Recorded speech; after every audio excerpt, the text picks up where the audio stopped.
otherwise they're too big, they don't fit through doors. So they're pre-construction solid units, they bring them in ahead of time.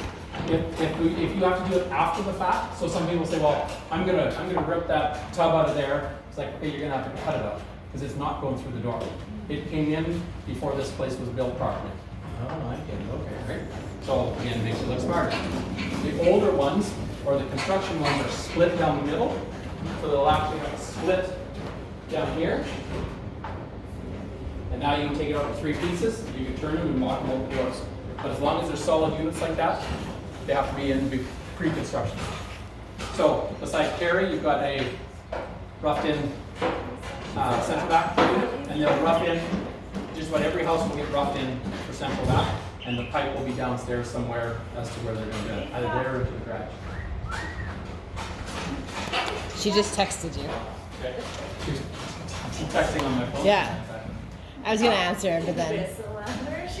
So obviously, you've got venting. So every plumbing needs to have a vent, and the vents will go out the roof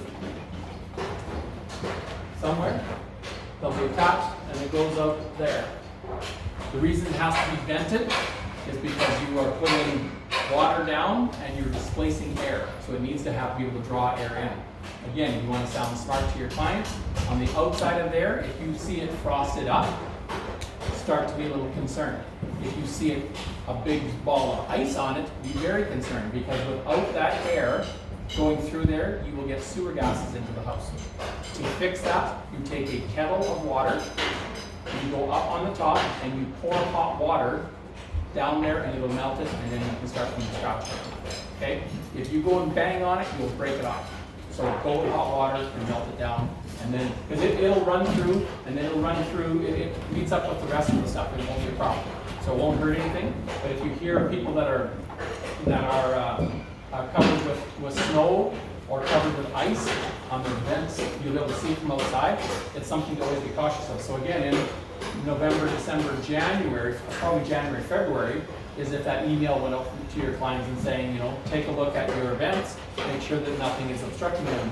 If you've got 4 foot of snow, you might see a bit of a dip where there's a hole. It's like, that's the vent, because there's hot air coming out of there on a regular basis. But if it's not hot enough, it forms as ice, and eventually it might close off lower. The telltale sign inside a house if the vent is plugging is that it starts gurgling. Your toilets, when they flush, or in your sinks, you'll hear that. That means it's not getting the air vent properly, and that's a problem. One air vent for the whole plumbing of the house? No, depending on how many appliances, they call them appliances, so depending on how many showers, toilets, sinks, it will give them the size of the vent and how many they have to have. So again, it will all be on the specs of a house when it gets built. Okay, so for this one, this is the only one. It's the only one that I see here, yeah. And then the basement will be hooked up to its own. Is the main floor hooked up there too? Sorry? Is the main floor hooked up? Yes. Yeah. For venting, yes. Yeah, and that will be different than the outgoing sewer. Like vents are different than, one is water going out, the other is allowing air to come in. Like when they have a sink on an island, they have those Cheater vents. Cheater valves. Cheater valve, yeah. Yeah. So a cheater valve, if you do an island or some of them in basement suites, it's just a little stub, and it's got a spring-loaded valve on it, and it allows air to come in, but it won't allow water to go out. And it's called a cheater valve. So you'll see some of those under there as well. Okay. Someone else mentioned about downstairs in the furnace room. If you get into furnaces, you'll see this big insulated pipe. It's about 10 inches wide. It's plastic and flexible, and it comes in and it comes to the top. That is a fresh air duct inside the house. They're now built into your fresh air returns in the newer homes, but there's lots of homes that have that. Tell your clients never to plug that up. Because in the wintertime, cold air comes through there. And some people will shove towels and t-shirts and stuff to keep the cold air from coming in their house. That cold air is also called fresh combustion air, and your furnace and water heater need it for burning a true flame. Otherwise, you'll be starving, and you could draw gases back down your chimneys. So it's a health hazard. But lots of people just say, well, it's too cold, it makes the house cold. No, it only comes in replacing the air that's going out. So whatever, if you have a window open, that's got even more suction to it. If you put everything sealed up, you'll have very few coming through there. Very little air coming through there. But if your furnace and water heater are demanding heat, because it takes oxygen to burn, they're demanding oxygen, that's where it gets it from. So it needs to be open. So you need to have another one of those put in if you want to put a gas range in your house? A gas range needs to be vented outside and have its own source. Yeah. Anything that's natural gas that burns needs oxygen. So it's got to get from somewhere. So again, in the design of the house, that's where so many people make changes after the fact. Oh, I'm just going to put a gas fireplace in. I'm just going to put a gas range in. I'm just going to. It's like, oh, we need to talk about ventilation now. Well, what about it? Don't I just put a gas one in? No. If you don't have a proper vent on top of your gas stove, then that can cause you problems. Right? So there's more to it than that. And again, don't be the expert to say, here's what you need to put in. Be the expert to say, you need to contact a plumber and redo the air calibration on this house because you need more air in this area because now you're burning an appliance in this area that the house wasn't designed for. Okay? Wait, can you speak to the specifics of the openings in the roof? Or Okay. just what? So the holes that you see up there are going to be for vents. So think of how a roof is designed. On the other side of this will be drywall, then plastic, then insulation, then your roof. Okay? What is a roof really designed for? To breathe, but it's designed to shed water and to shed snow off of the house. So those outside structures, that's all they're designed to do. They do not supply heat. They do not do anything else but shed materials off your house. Your heat source or your insulation value is in the first foot of this here. So whether they blow it in, spray it in, do bats, whatever, you'll see those cardboard stops. Those are called insulation stops. So when they blow insulation in, it keeps it from going out into your venting outside. And then they should be pulled away from the roof a little bit to allow air to come up there and go out into your vents here. Roof venting is very, very important. If your house, for the life of your shingles, if it gets too hot in there, your shingles actually bake from the bottom up. And they will start to curl from the bottom up if you don't have enough vents. Some people put whirlybirds in there. They will be squeaking within a couple of years, guaranteed. But they move a lot of volume of air. But if you've blown in insulation, they also get a little tornado going on up there, and they start redistributing your insulation if it's blown in. If it's bats, it's not as big a problem because it doesn't have enough suction to pick that up. But anything that's blown in, it starts swirling it and it deposits it. So they'll see if you get really windy days, those things are going, and you'll see a pile of insulation that's 2 feet thick over here, and it's only 6 inches over here, because it actually picked it up and swirled it and moved it over there like a little, it's called a venturi or a tornado, a little twister, right? That's what it causes. So venting is really important. More often than not, you can't have too much venting, because up there should be the same temperature as outside in an ideal world. If you stick your head up in an inspection hole and it's absolutely hot up there, if you sweat just like a sauna, just by sticking your head up there, there's not enough venting in that house, guaranteed. And there's only a couple ways of getting venting into a house. So those are roof vents, and then the other is your soffit vents. So what you see here, so fascia and soffits. So your fascia is decorative, your soffits have holes in them and allow air to come up through that area there and take any hot air that is in here, continue to go outside your roof. Black shingles attract heat. White shingles attract less heat. The darker the color, the more heat. So if you have dark shingles, your roof will need more venting than if you have lighter shingles. Okay? If you don't have proper vents, some people will paint the outside of a house and they'll paint all their vents shut. And then they'll wonder why they get condensation or they get water spots. It's because the condensation, it's the temperature difference is just crazy. So venting is a really important thing for them to look at. So look smart for your clients. If you go there and go, because the home inspectors are going to say, if you know ahead of time what the home inspector is going to say on a house, point it out. Because afterwards they go, yeah, the home inspector said that too. The home inspector said, put that eaves, or put that downspout 6 to 8 feet away. Gary told me that. Gary told me that, you know, these eaves were all plugged up with paint. That's what the home inspector said too. Makes you look smarter. These are easy things that you guys can do things ahead of time with the home inspection. So that the home inspector isn't the bad guy who's like, oh, you know, these vents are plugged. What does that mean? A metal roof? What about? Well, just, they're made the same underneath and it's just instead of shingle. Some people have seen pretty much shingle, had shingles, then you metal over top of it. And I Okay. think it's only between. You wouldn't have insulated, you should not have insulated in between. What they would have done is strapped it. So if some people will do shingles on the top, then they'll take 1x4s and strap them up and down the roof. And then they'll put the metal sheeting up and down the roof. But you want airspace in between. Yeah, you need airspace between the metal and whatever it's going to. And that's why it's ribbed. You'll see the ribbing. So that it allows airflow and any moisture. Because again, you don't want moisture to get trapped between the wood and your roof surface. Because that's what's going to cause mold real soon. So Right, so in vaulted ceiling, so I mean, this is a regular ceiling, right? You'll see this in most homes. When you get into vaults, so imagine this structure here, but following the same line as that one, all the way up into the corner. Instead of having this much space, now you've only got this much space in a vault. So vaults don't get as much insulation as they should, and they definitely don't get as much venting. Older homes that have vented, vaulted ceilings, lots of times they've absolutely packed them full of insulation. No airflow whatsoever, so it's a problem. You need to get airflow into an attic all the time. So again, when you're looking at this kind of stuff, don't give your opinion as far as good or bad, just state it for matter of fact. Like these older homes have vents. Traditionally, we don't get as much ventilation there. That's something we'll have to make sure the home inspector looks into and reports for you. Right? Get the home inspector to explain these things for them every time. Okay?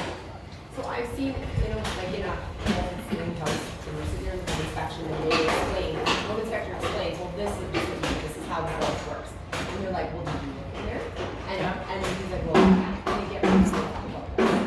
So, and then. And why can't they look in there? Because there's no access. There's no access, and it's not physical enough space for any human to get in there. You have to at best get a camera on a little pinhole, and you're not going to get that done. Yeah. So yeah, so if you tell them ahead of time, then they're not freaked out by the home inspection. It is what it is, right? So vaults are beautiful. Vaults have a very good emotional feel, but when you talk, like the most practical house would be a square house with small windows. But nobody will ever want that. They want big, they want open, they want big windows. But remember the insulation values. I was in one house in the north end, in the Evergreen. The window was the entire wall of the master bedroom. And the clients who just moved into the house were so upset at the building. There was something wrong with that house that it was so cold. And so our agent who represented them was just like, I don't know what else to say. I've explained to them 16 times, can you go there? So I went there with an inspector and the builder and the buyers, and I just looked at it and I said, you got 80% glass here. Doesn't matter that there's 2 inches of insulation underneath there between that and the floor, and there's 4 inches along the wall and another 2 inches up top. You've got 8 feet of glass by 7 feet of glass. It's going to be cold every time. Can't do anything about it. That's a design issue. Did you like the window? Yeah, I like the window. An extra blanket, because you cannot make that house cold. You can't make it warm. You have made a R value 7 wall, and that's the reality. That's as most as you can get. So, it's not an opener, it's a sealed unit, but it's still going to be cold. And even better yet, it was facing north. That window was facing north, which is where we get our coldest winds from. And that's, so it is what it is. So, you know, style and feel and motion are not practical in homes. They go against each other. Practical homes are square with small windows. they're energy efficient, they're small spaces, etc. Openness creates problems for plumbers and electricians. How do they get water and sewer to places? How do they get heat to places? They need interior walls.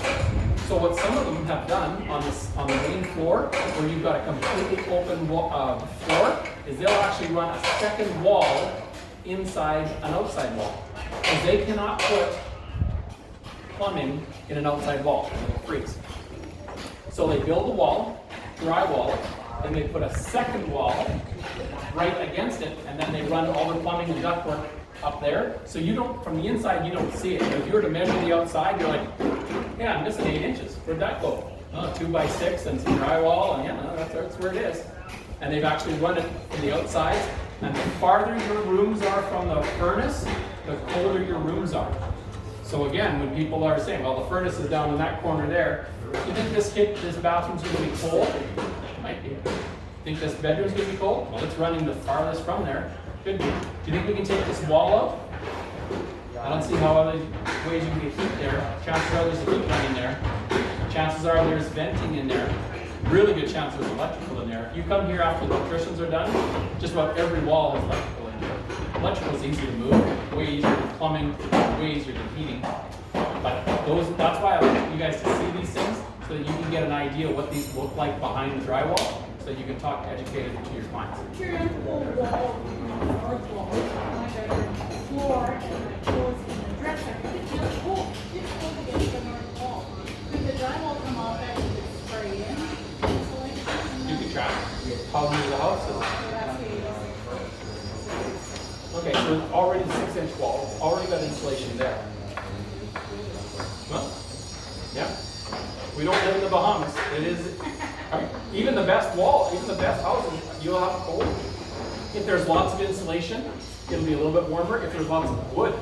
So think of downstairs in that garage where those 6 beams were all put side by side by side by side by side. If you put your hand there versus a foot over where there's insulation, that's going to be cold because it's the wood, it's the air, the transfer of coldness from the outside to the inside. So that wall may have a bunch of studs in it, and that may be transferring the cold. Or it could be anything else that's in there. Anything that's a solid surface could transfer the cold. In the 70s, late 70s, some of the people started experimenting with wrapping the outside with a styrofoam insulation. So it was 2 by 4 walls with 2 inches of insulation on the outside, actually 1.5 inches. Skill testing question. How wide is a 2 by 6? 5.5 inches wide. How wide is a 2 by 4? 3.5. 3.5 inches wide. That's what they're called. They allow, so a 2 by 6, once you put 1/2-inch drywall and 1/2-inch sheeting, is now a 6-inch space, right? And so that's why they're designed the way they are. If your client wants to know, is this 2 by 4 or 2 by 6 walls? The first thing you ask is, what year is the house built? 1980 or later, 2 by 6, don't have to ask. Anything before that, you can take a tape measure out and you can measure the sill in the doorways, is probably the easiest place. And if it's 6 inches or wider, then that'll be the place. If it's less than 6 inches, then it will be 2 by 4 wide. Well, I was just getting there. So if you go into Lakeview, Lake Bridge, Lakeview in particular, in the 80s they were playing around with a lot of stuff. And our 2000 homes were starting to come out. There was experiments with double walls where they'd actually build a second wall inside the main house. So you actually had 12 inches of walls. But they staggered the studs. So there's insulation and studs, opposite insulation and studs, but the studs weren't opposite each other, they were staggered. And some of them have 2 by 4 and 2 by 4. Some of them went to 2 by 10s. Like there's a lot of different experimentations out there. And you'll notice them when you look at the windows and the doors, you go, holy crap, that wall is so wide. And then you've got start looking at each other. Well, they're really well insulated, but the problem was they weren't well vented. Because the technology, they weren't thinking of that. They were just trying to save heat. So now it's like, okay, now we got to get air exchanges in here because some of them went to electric heaters, which, as we know, is expensive. But in Ontario, a lot of your houses are electrical because they can't get natural gas to their spaces. In the northern parts of Ontario, you don't get natural gas there. It's in rock and stuff, so they just electric heat them. They rely on the hydro of the Ontario system to get the power to their systems. Since we're talking about walls, what about soundproofing? Like for condos and apartments, like is it mandatory for like an attached house like at a certain rate? Is it mandatory to make it soundproof the dividing wall? So I'm gonna ask you, it's an impossible question. The word soundproof Well, cannot be achieved. yeah, but like Sound resistant or sound suppressed? Yes. So there's several ways you can sound suppress a floor. Sound goes down through solid surfaces. So is much louder down there than my radio. Okay? It can be at the same volume, but because my heavy feet hit a solid surface, that transfers down. So what they will do is they will do a sound bar, which is a piece of metal that's in an S shape, that's got a screw going up, and then they screw the drywall to the bottom, so it gives a sound separation between the wood and the drywall. Some will insulate it as well, but that doesn't insulate the wood. It just insulates between the wood. So you still will get your sound going down between the actual wood. So if your floor joists are running this way, they'll run sound bar this way, and then they'll hang the drywall a little bit below that. It's about an inch and a half, which will help suppress the sound, but it'll never make it soundproof. In basements though, if you have suspended ceilings, that can give you the best soundproofing of anything, because now you have a space and the ceiling is not attached to the floor, except by a couple of strings, right? So that gives you your best sound suppressing, but soundproof is next to impossible. You can spray foam, you can do all kinds of different things, it'll help, but it'll never keep it where you can do a rock band, right? Yeah. Foam, like some people to do, you would take a house and actually staple foam to the inside of the walls. That will keep the music and the sound going through the sound. That will help, and it looks like shit. Now it's like a bunch of 8th grade foam sitting all over the house. So, but yes, legal suites. Anything that's got a legal suite has to have some sort of sound suppression, and that's most likely a sound bar, and then or double drywall for fire suppression as well. and is there a time that was introduced or like that was mandatory or? When legal suites started being introduced into Saskatoon, is when they started bringing that stuff. Yeah. It's fireproof as well. Yeah. So legal suites is actually a fairly relatively new thing in Saskatchewan and Saskatoon in particular, because we are having such an issue with the majority of suites in Saskatoon are non-legal suites. Yeah. So the city said, we need to make them legal. How do we do this? Let's make these suites legal by calling them the R1B zoning, the legal suite. But they have to be under 700 square feet. Right? So 690, so if you see why they're 699 square feet, that's why. If they're in an R2 zoning, then they don't have to be under 700 square feet. But if they're R1A, which is what most of these are, or R1B, they have to be under 700 square feet to be legal. They also have to have their own heat. They have to have fire suppression. They have to have their own entrance. They have to have their own heat supply. They can share common water and sewer.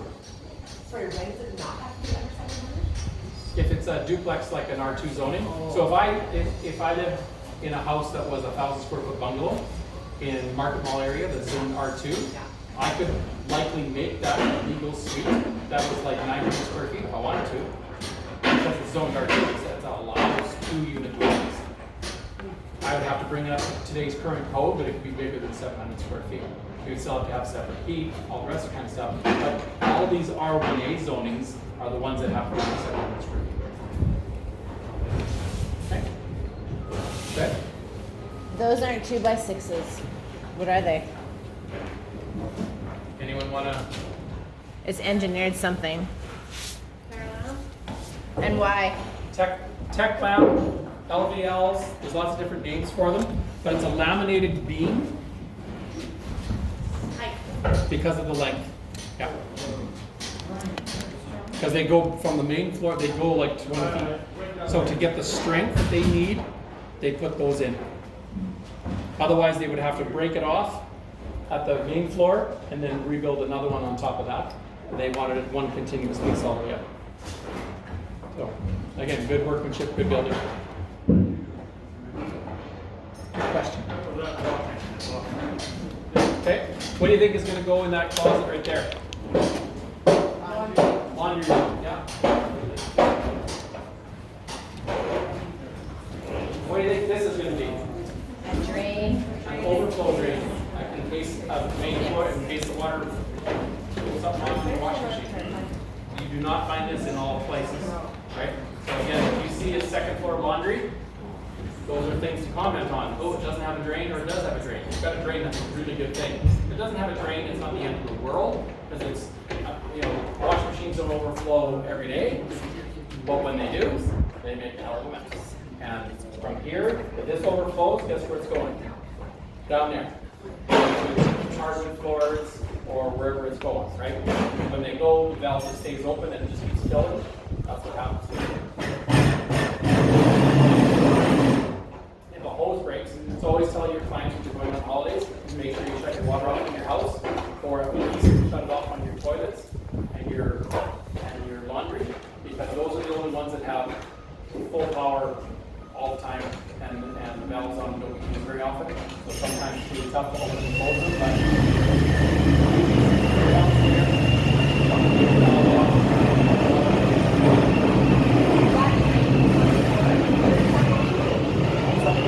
it's no different than a drain that goes anywhere else. It'll end up in the sewer system. Do you have to make sure the P-trap stays filled with water in that one? I would have to check to see if you had a P-trap. I don't know if it's because it's an overflow. It's more like your overflow of your tub. Yeah. So I don't know that it would. It may just go into an air vent. Like it's a backup at best, right? It may have a P-trap. I'll have to look underneath and see. So we're going to try and go downstairs. Downstairs, like I'm talking the basement, it's gravel. It's full of pipes, and they might be digging trenches down there. So be careful when you're walking down there. But you'll get an idea of what to do as far as putting the pumps together and how this is all going to tie in together.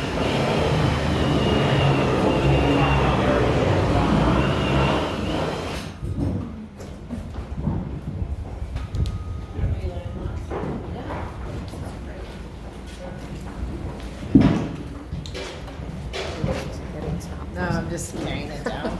Because I screwed up at the beginning.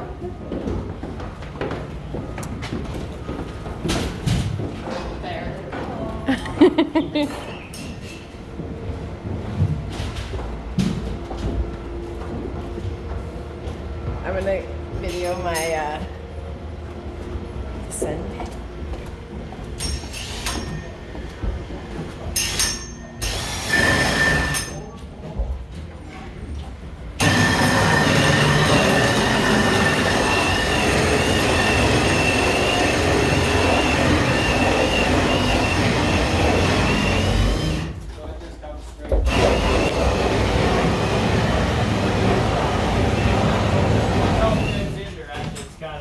It's not really illegal, but it's not technically part of the plumbing system, I guess. Okay. So the answer to the P-trap is not in the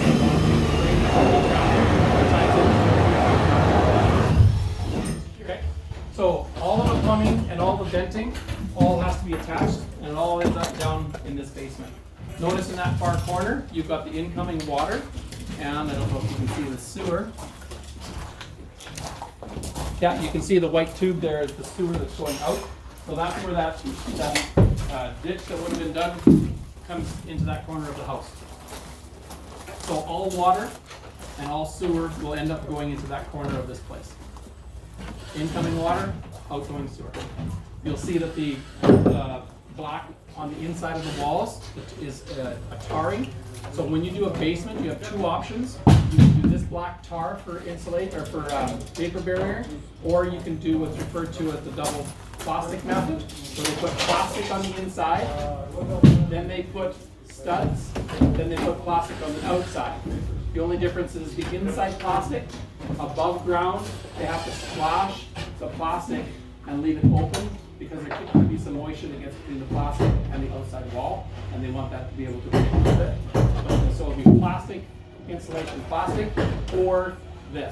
So if you walk into an undeveloped basement and it's got this, you go on that, just means you have to put double plastic on. If it doesn't have this, it says, well, you can either put this on, but then it stinks for like a week. It's very, very smelly when this stuff gets put on. That's usually why it gets put now, but lots of the homes don't have this in there. So if you get into a 70s home or an 80s home, most often it doesn't have the black inside. So then they'll have to do the double drywall, or the double plastic if they want to do it that way. You'll see another tech lamb here.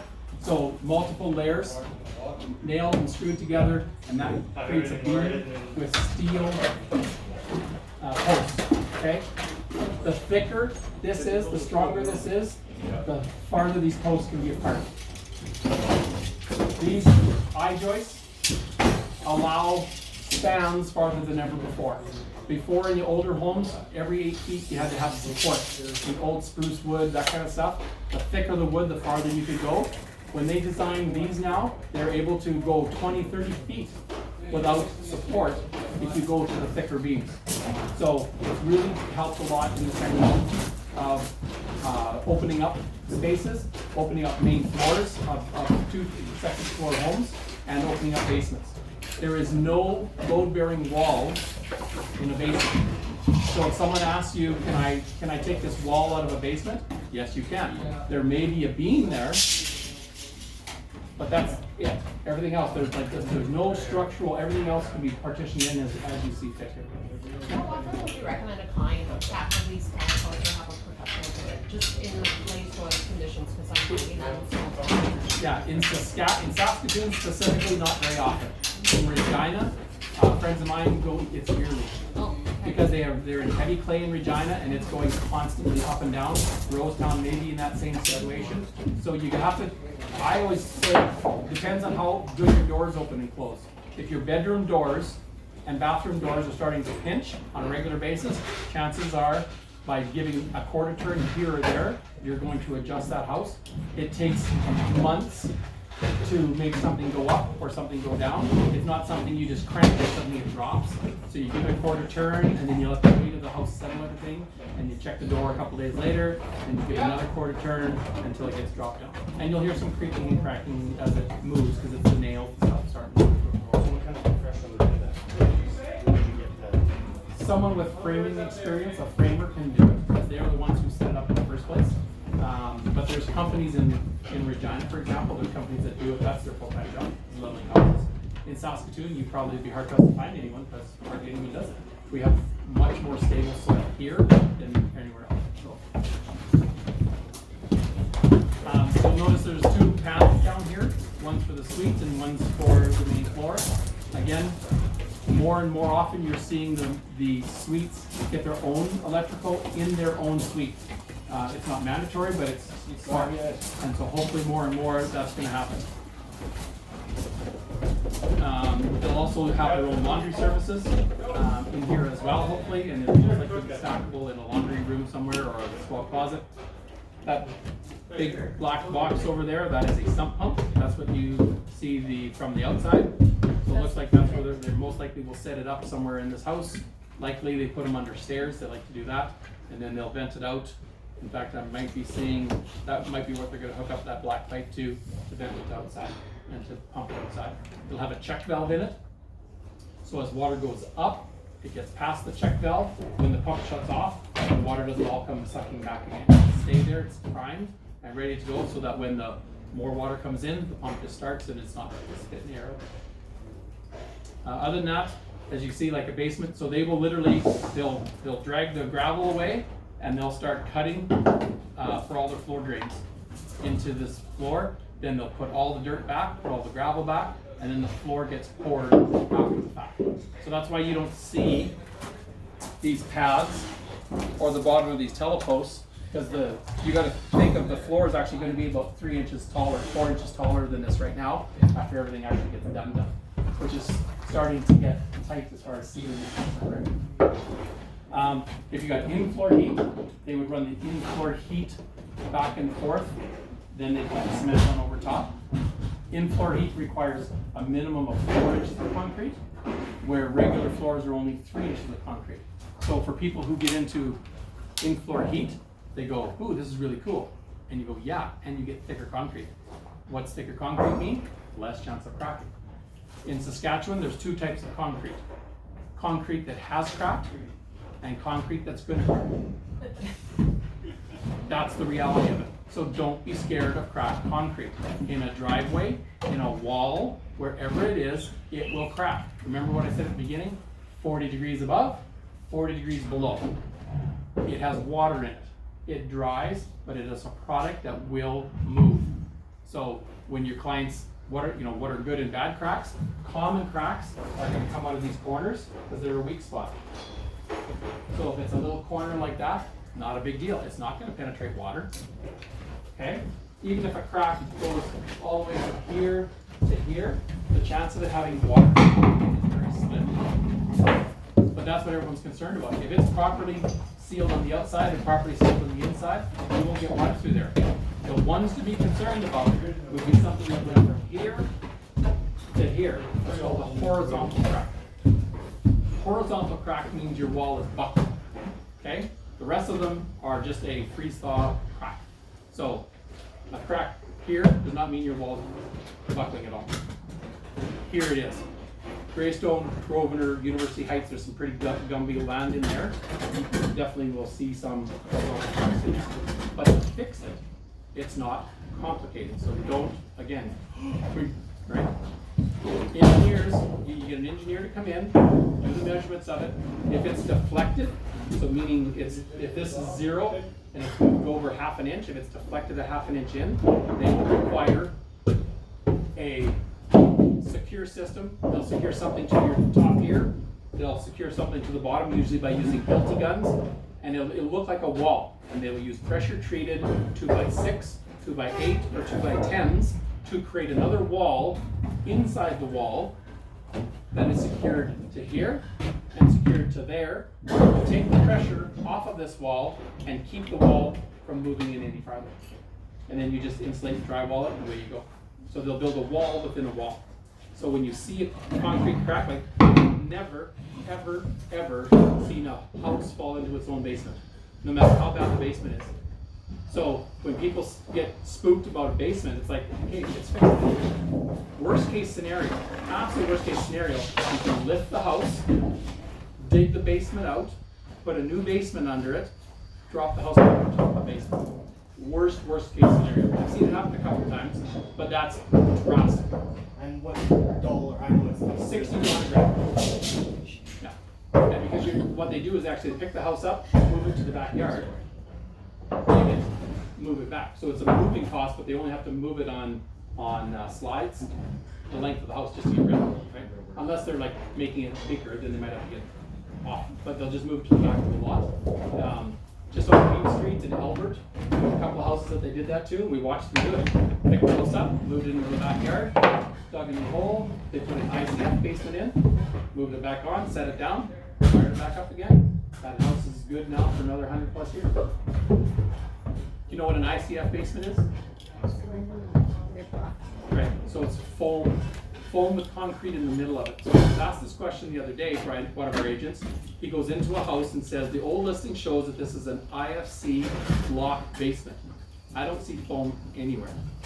I said, well, it could be they checked the tick box wrong, but how do you tell the difference between an IFC and a concrete block? He had no idea.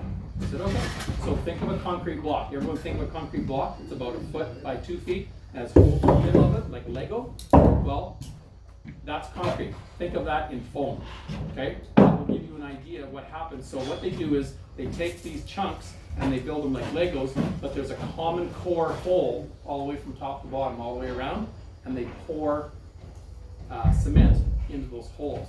They have other ones that are a wall and a wall, and they're tied together with plastic ties, and then they pour cement into them. So there's still a cement component. The ICF basement though allows the inside to be instantly insulated, and the outside to be insulated, right? So it gives you a warmer basement rather than concrete. Well, then the inside, then you would drywall it, and then some of them will have cut lines in them for wiring. Some will then build a wall inside. There's a variety of ways that you can do it from there. On the outside of concrete, you'll put what's called parging, and parging is a light cement mixture that is covering, and it's strictly decorative. So if somebody says, oh, the parching has fallen off, not a structural issue, not a big deal whatsoever.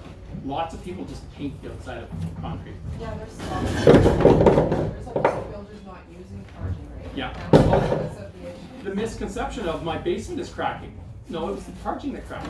Parging is like an eighth of an inch or a half an inch thick on the outside of concrete. It's totally separate and it has nothing to do with the inside cracking. It's most likely just the outside crack because it's thin.